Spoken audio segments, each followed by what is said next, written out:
നമസ്കാരം, മലയാളി വാർത്തയിലേക്ക് സ്വാഗതം. പാമ്പുകടിയേൽക്കുന്ന വാർത്തകൾ ഇപ്പോൾ സാധാരണയായി മാറിയിരിക്കുകയാണ്.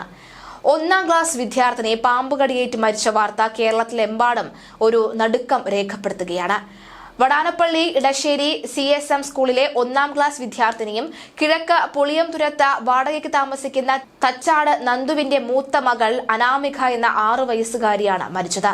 അണലിപ്പാമ്പ് കടിച്ചതാണ് എന്ന് തിരിച്ചറിയാതിരുന്നതാണ് കുട്ടിയുടെ മരണത്തിലേക്ക് നയിച്ചത്. തൃശൂർ മെഡിക്കൽ കോളേജിൽ ചികിത്സയിലിരിക്കെയാണ് ഡോക്ടർമാരുടെ വിദഗ്ധ പരിശോധനയിൽ പാമ്പ് കടിയേറ്റതാണ് എന്ന് തിരിച്ചറിഞ്ഞത്. അപ്പോഴേക്കും വൈകിയിരുന്നു. ഇവർ താമസിക്കുന്ന ഷെഡ് കെട്ടിയ വീടിന് ചുറ്റും പൊന്തക്കാടാണ് ഉള്ളത്. പതിവായി വീട്ടുപരിസരത്ത് അണലിയെ കാണാറുണ്ട്. കഴിഞ്ഞ ദിവസം വീട്ടുവരാന്തയിൽ അണലിയെ കണ്ടിരുന്നതായി പറയുന്നു. ബുധനാഴ്ച കുട്ടിക്ക് കാലുവേദനയൊന്നും തളർച്ചയൊന്നും നേരിടുകയുണ്ടായി. അന്ന് ചാവക്കാട് താലൂക്ക് ആശുപത്രിയിൽ കൊണ്ടുപോയി ചികിത്സ തേടി. നില ഭേദഗതിയായതിനെ തുടർന്ന് വീട്ടിലേക്ക് കൊണ്ടുവരികയാണ് ചെയ്തത്. വ്യാഴാഴ്ച രാവിലെ കുട്ടിയുടെ ആരോഗ്യനില വീണ്ടും വഷളായി. ഇതോടെ ചാവക്കാട് ആശുപത്രിയിലേക്ക് വീണ്ടും കൊണ്ടുപോയി. 2 തവണയും പാമ്പ് കടിച്ചതിന്റെ അടയാളം കാണാൻ കഴിഞ്ഞിരുന്നില്ല. എന്നാൽ കുട്ടിയുടെ നില മോശമായതിനാൽ തൃശൂർ മെഡിക്കൽ കോളേജ് ആശുപത്രിയിലേക്ക് കൊണ്ടുപോയി. ഇവിടെ വെച്ചാണ് പാമ്പ് കടിയേറ്റതാണ് എന്ന് സ്ഥിരീകരിക്കുന്നത്. എന്നാൽ അപ്പോഴേക്കും പാമ്പിന്റെ വിഷം ശരീരത്തിനുള്ളിൽ വ്യാപിച്ചിരുന്നു. ഉടൻ തന്നെ അത്യാഹിത വിഭാഗത്തിൽ പ്രവേശിപ്പിച്ചു. എന്നാൽ വൃക്കയുടെ പ്രവർത്തനം അപ്പോഴേക്കും നിലച്ചു. ഇതിന് പിന്നാലെ മരണം സംഭവിച്ചു. എങ്ങണ്ടിയൂർ പുളിയഞ്ചോട് താമസിച്ചിരുന്ന നിർധന കുടുംബം 4 മാസം മുമ്പാണ് പുളിയംതുരത്തിൽ എത്തി വാടകയ്ക്ക് താമസം തുടങ്ങിയത്. പൊന്തക്കാടിന് സമീപത്തെ വീട്ടിലോ മുറ്റത്തോ വെച്ച് കുട്ടികൾക്ക് പാമ്പ് കടിയേറ്റതാകുമെന്നാണ് നിഗമനം.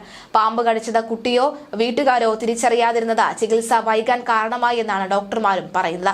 പോസ്റ്റ്മോർട്ടത്തിന് ശേഷം മൃതദേഹം ഇന്ന് വൈകിട്ട് വിദ്യാലയത്തിൽ പൊതുദർശനത്തിന് വയ്ക്കും. അമ്മ ലക്ഷ്മി, സഹോദരങ്ങൾ ശൃംഖ, അദ്വിത് എന്നിവരാണ്.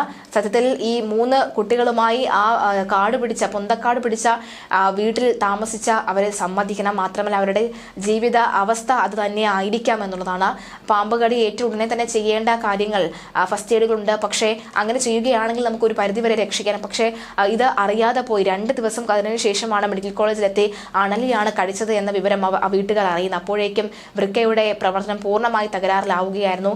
ദേഹമാസകലം നീലിച്ച് വിഷം കയറുന്ന ഒരു സാഹചര്യമാണ് ഉണ്ടായത്. ഇപ്പോൾ ഈ ഒരു അവസ്ഥയിൽ പാമ്പുകൾ ഇറങ്ങുന്ന ഒരു സാഹചര്യം ഉണ്ടാകുന്നുണ്ട്. തീർച്ചയായും സൂക്ഷിക്കുക. ഇനിയും അവിടെ 2 കുട്ടികൾ കൂടിയാണ് ഉള്ളത്. അവരെയും ഇത്തരത്തിൽ നിന്ന് പാമ്പുകളിൽ നിന്ന് രക്ഷപ്പെടുത്താൻ അവർ നിന്ന് എത്രയും വേഗം മറ്റൊരിടത്തേക്ക് മാറി താമസിക്കണം. അവർക്ക് സാമ്പത്തികമായി സഹായം നൽകാൻ അവിടെയുള്ള സുമനസ്സുകളുടെ സഹായം വേണം. മാത്രമല്ല പഞ്ചായത്തിന്റെ സഹായം കൂടി ആവശ്യമായി വരുന്നുണ്ട്.